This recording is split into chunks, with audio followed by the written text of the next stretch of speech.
It's September of the year 9.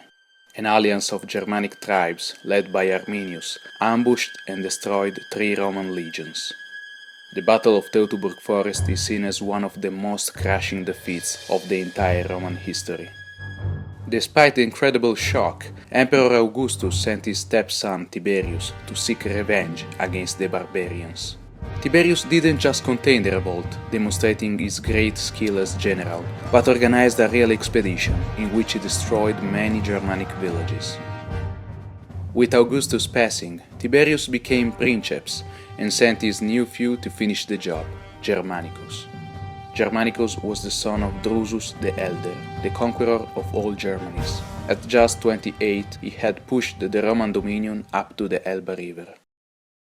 So motivated by the desire to emulate his father, the Roman general led 8 legions across the Rhine. During this military operation, no barbarian was spared. After pacifying several tribes who supported the revolt, Germanicus arrived in the location where Varus was ambushed.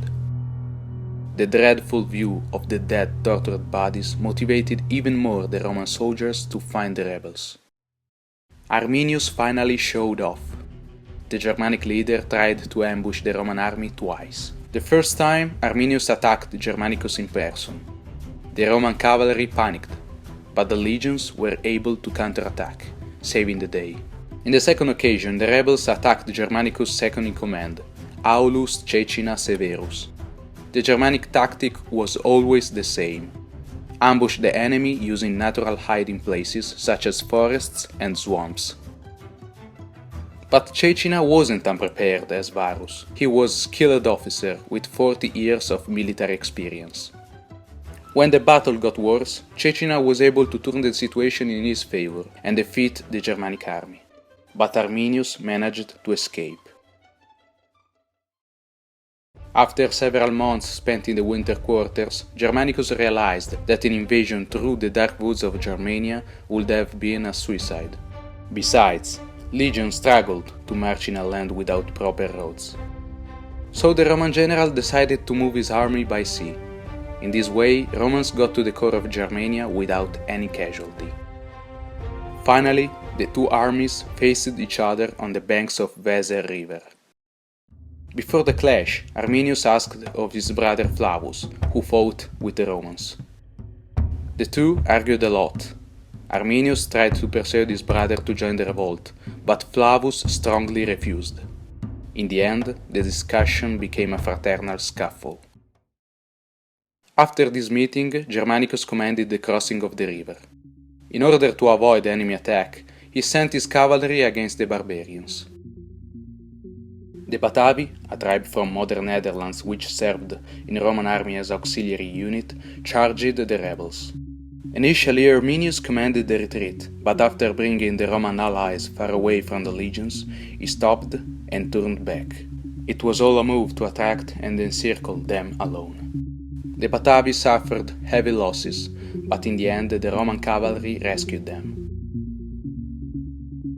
During the night, one rebel with a knowledge of Latin came in front of the castra in the name of Arminius, promising to each deserter money, lands and women. This proposal fired the anger of the legions. The Romans answered that they would take women and lands, of course, but only when they defeat them. In response, lately, Germanic troops tried to attack the camp that the Romans had built, but the legionnaires pushed them back. The next morning, the 2 armies moved themselves on the field of Idi Staviso. On one hand, Germanicus organized his men in this way: Gallic and Germanic auxilia on the first line, archers on foot behind, followed by 4 legions, 2 Praetorian cohorts, and 2 alae of cavalry. Lastly, the other 4 legions, the light infantry and horse archers. The Germanic army was in front of them, except for Arminius and his tribe, the Cherusci, who awaited on nearby wooded hills. The Romans were alert and ready, so arranged that the order of march could come to an halt in line of battle. The clash started with the attack from the hills by the Cherusci. Germanicus sent his cavalry to hit the flanks of the enemy. His objective was to envelop them. After that, he commanded to the legions to move forward. The impact was extremely brutal. After they faced the Roman charge for some time, Germanic forces retreated in a disordered way. Many tried to flee in the forest, and others crossing the Weser River.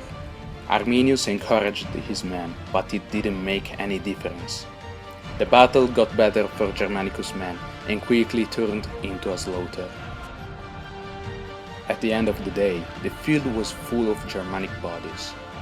Legionnaires built a monument with the names of all the defeated tribes, in honor of the Emperor Tiberius.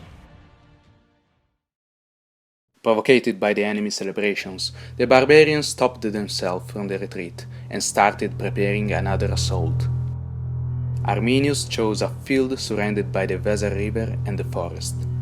The Germanic infantry deployed on Vallum Angrivarianum, a wall built to divide Cherusci from Angrivari.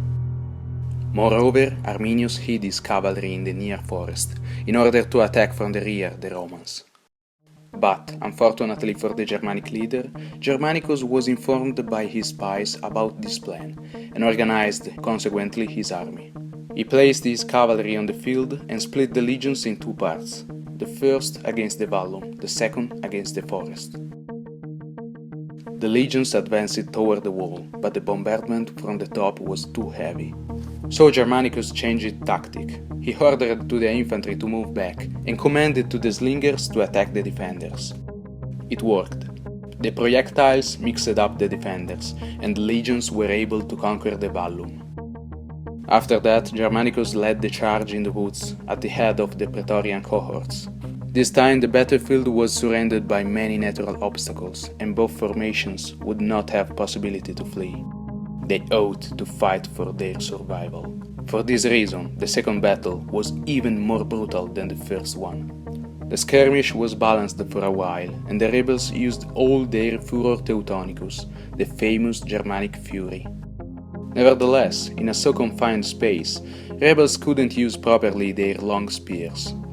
On the contrary, the legionnaires advanced in a solid formation, protected by their shields and twirling their gladii, the Roman short swords, causing heavy casualties among the enemies.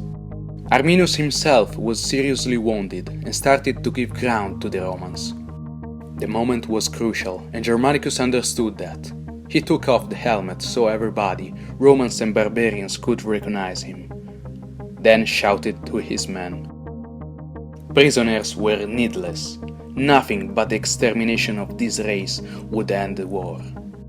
The Germanic army was already defeated, but the legions continued to fight until the night. It was an unspeakable massacre. The next day, Germanicus prized his legions, raising a pile of weapons with a legend boasting that the army of Tiberius Caesar, after subduing the nation between the Rhine and the Elbe, had consecrated the memorial to Mars, to Jupiter, and to Augustus. For Rome, it was a large victory and a desired revenge.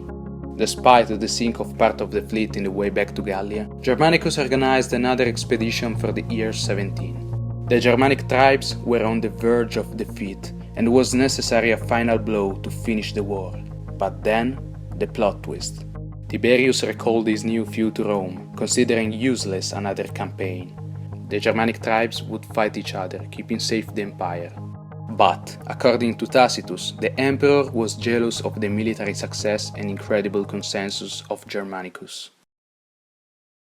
In my opinion, Rome lost an incredible strategic opportunity to terminate once for all the instability of the Germanic front.